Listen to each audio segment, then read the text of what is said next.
का नाम देवानंद है। मैंने अपने बेटे का नाम देव की बजाय वेद रखा है ताकि वो उनसे विपरीत हो, बिल्कुल विपरीत हो। तो मेरी ननद ने कहा कि ये ऐसे नहीं मानेगी और मेरे दोनों हाथ बांध दिए मेरे ही बेड से और मेरे पति ने चाकू उठाया।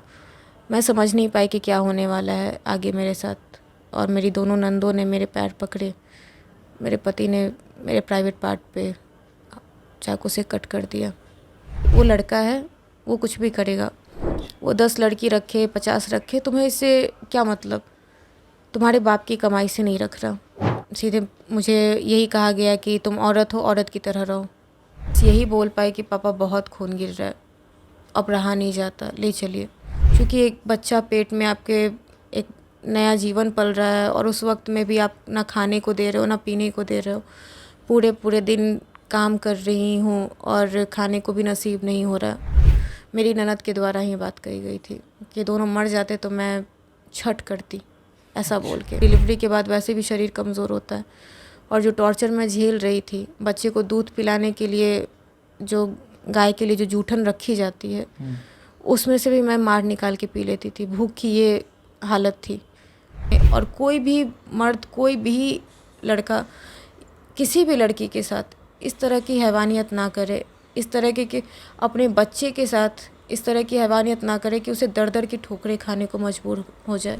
नमस्कार, मैं पंकज झा और आप देख रहे हैं रेबल न्यूज़ इंडिया। अभी हमारे साथ चित्रा जी हैं जो करीब 7.5 साल से कोर्ट का चक्कर लगा रही है। कोर्ट का चक्कर लगाने के पीछे की अगर कारण आप जानिएगा तो जिस जगह पर आप बैठे हैं उस जगह पर से आप मूर्छित होकर के गिर पड़िएगा। ऐसी अमानवीय हरकत आप कह सकते हैं जो इंसानियत की सारे हदें पार कर दी, जो आप कह सकते हैं इनके साथ ऐसा व्यवहार किया गया, इनके पति के द्वारा ऐसा सलूक किया गया कि आप सुन करके आप चक्कर खा जाइएगा, आप वहीं पर गिर पड़िएगा। सबसे पहले तो चित्रा जी हमें ये बताइए कि क्या हुआ था 7.5 साल पहले, कौन ऐसी घटना थी जिसके कारण आपके पति जो है ऐसा आपके साथ व्यवहार किया था? जी, मेरी शादी 2011 में हुई थी, दिसंबर महीने में। और शादी के 2 महीने बाद मेरा गौना हुआ। जब गौने में गई तो उसके पहले ही मुझे मालूम हुआ था कि इनके एक्स्ट्रा मैरिटल अफेयर्स हैं। अच्छा। पर उस टाइम ज़्यादा ध्यान नहीं दिया इन सब बातों पे।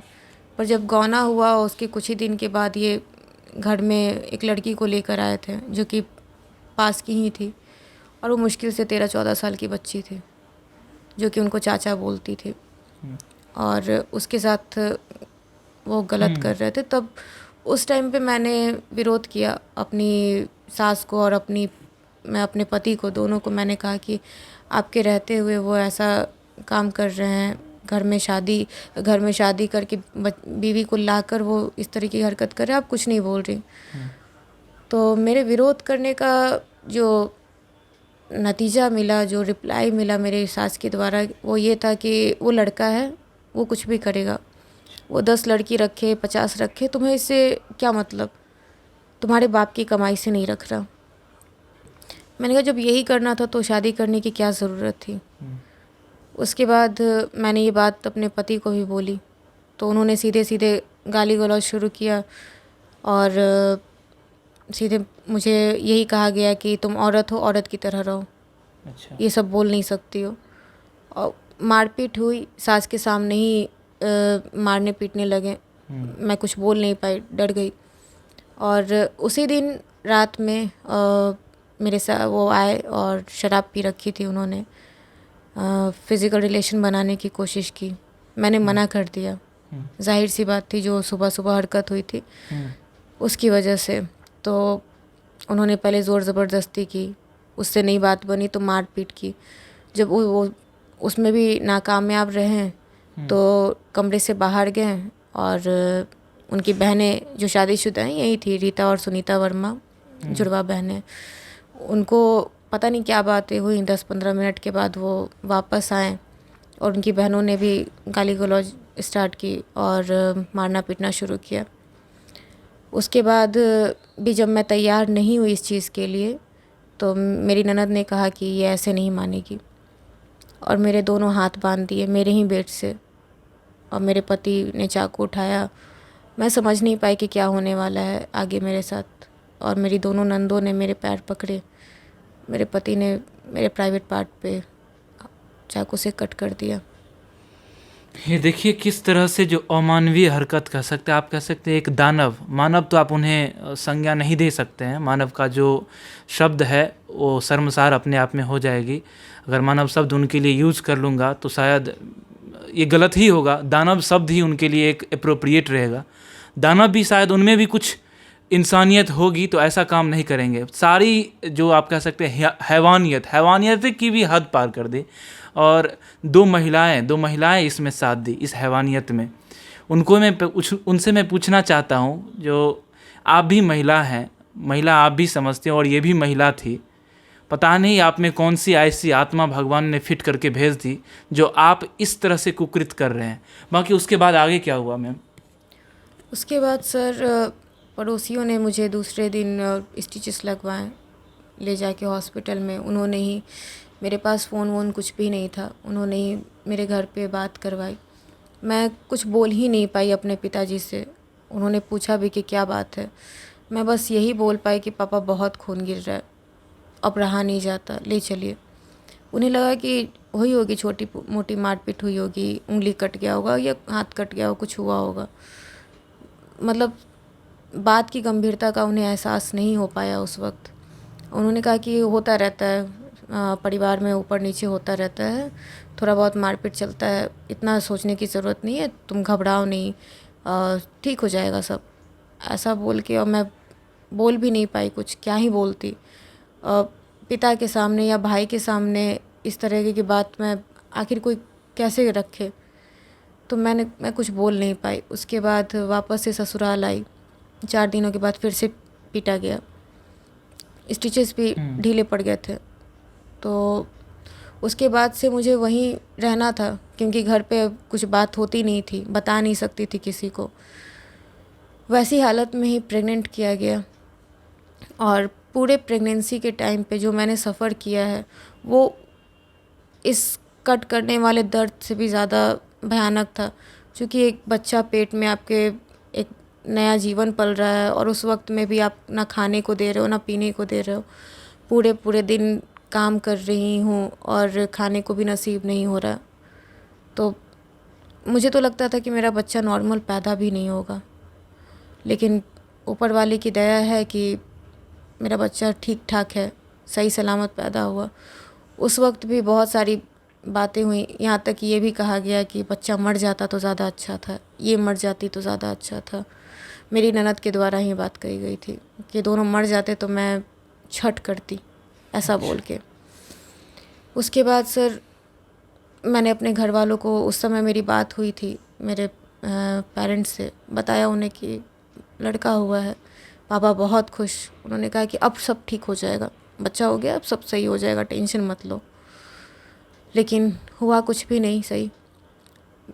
घर वालों से कांटेक्ट भी टूट गया, और वैसी सिचुएशन में मैं डिप्रेशन में जा चुकी थी। क्योंकि प्रेगनेंसी के बाद, डिलीवरी के बाद वैसे भी शरीर कमज़ोर होता है, और जो टॉर्चर मैं झेल रही थी, बच्चे को दूध पिलाने के लिए जो गाय के लिए जो जूठन रखी जाती है, उसमें से भी मैं मार निकाल के पी लेती थी। भूख की ये हालत थी। कभी पड़ोसी पॉलीथीन में बांध के खाना फेंक दिए, वो खाया, वो भी नहीं मिला तो जूठन से काम चलाई, बस इसलिए कि बच्चे का पेट भर सकूं। और ये सब की वजह से ही मैं डिप्रेशन में चली गई थी। और जब उन लोगों को ये लगा कि अब ये बचेगी ही नहीं, मर जाएगी, वैसी हालत पे इन्होंने 13 सितंबर को 2013 को मुझे खगौल ला के छोड़ दिया। अच्छा, मतलब आपकी शादी कब हुई थी? मेरी शादी 2011 दिसंबर में हुई थी, 14 दिसंबर 2011, जब मैं 17 साल की थी। अच्छा, 14 दिसंबर को आपको हुआ था 2011 में। और आपने कोर्ट कब गए थे? 2013 में जब मैं यहाँ आई तो मैं अपने घर वालों को कुछ बताने की हालत में नहीं थी। तो जब मैं 2015 में ठीक हुई, मेरे घर वालों को उम्मीद थी कि मैं सब चीज़ ठीक हो जाएगा। पंचायती की कोशिश की गई, थोड़ी बातें मतलब परिवार वाले रिश्तेदारों के थ्रू हुई, पर उनकी तरफ से हमेशा गाली गलौज ही हुआ। धमकी भी मिली कि मुंह बंद रखो, बेटी अभी ज़िंदा है, वहाँ पहुँच गई है, तो ज़्यादा उड़ने की ज़रूरत नहीं है, इस तरीके की बातें हुई। 2015 में हमने लास्ट ऑप्शन देखते हुए हमने केस किया। अच्छा। और उसके बदले में मैंने 498A का केस किया दानापुर में, और उन्होंने तलाक का केस लाया गया कोर्ट में। और तलाक का केस भी उन्होंने ही किया, और ठीक 1 साल बाद 2016 में 23 नवंबर को उन्होंने दूसरी शादी कर ली बिना तलाक के। तो अच्छा, बिना तलाक की शादी की। जी। तो बिना तलाक की शादी की तो उसका भी हमारे देश में प्रावधान है, उस पर भी सज़ा हो सकती है कि अगर आप दो पत्नी नहीं रख सकते एक साथ। क्योंकि अगर आप तलाक नहीं दिए तो आपकी पहली पत्नी भी आपके पास है, और दूसरी पत्नी से अगर शादी करिएगा, एक तो पहले हिंदू, उसमें भी अगर आप ऐसा काम करते हैं तो आपको इवन कि मुस्लिम में भी अब ये कानूनी अपराध है। हमारे देश में भी अब कानूनी अपराध है क्या? इस पर आपने केस कार्रवाई की? जी, इस पे भी मैंने दूसरी शादी को लेके भी मैंने कोर्ट में पहले ही अर्जी दे रखी थी।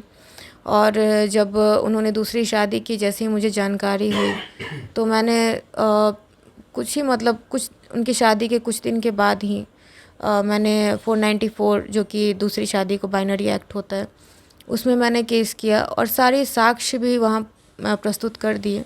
उनकी शादी के फ़ोटोग्राफ्स, उनके 2 बच्चे भी हुए हैं, तो वो भी मैंने प्रूफ के तौर पे वहाँ पे दिया। बावजूद इसके अभी तक उन पे कोई कार्रवाई नहीं हुई है इस केस में।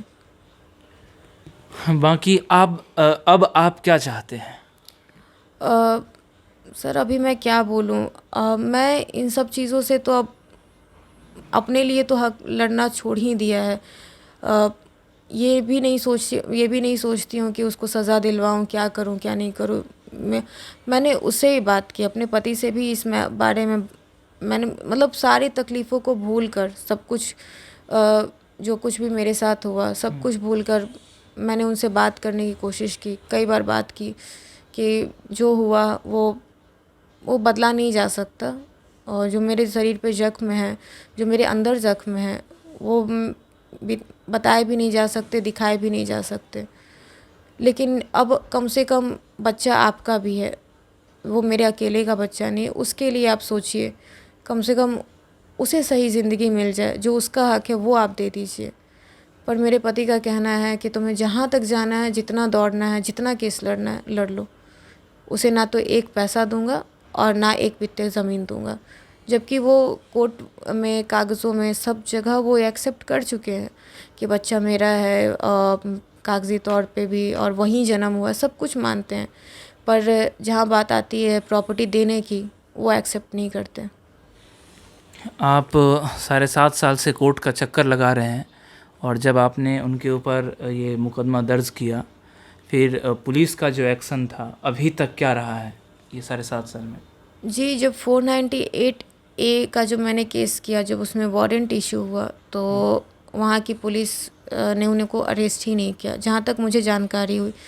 जहाँ तक कि मुझे पता चला वहाँ के गांव वालों से, तो मालूम चला कि वारंट इशू होने के बाद, नॉन अवेलेबल वारंट इशू होने के बाद भी 3-3 लाख रुपए दे के उनका मुंह बंद किया गया, और पुलिस वाले शांत बैठे।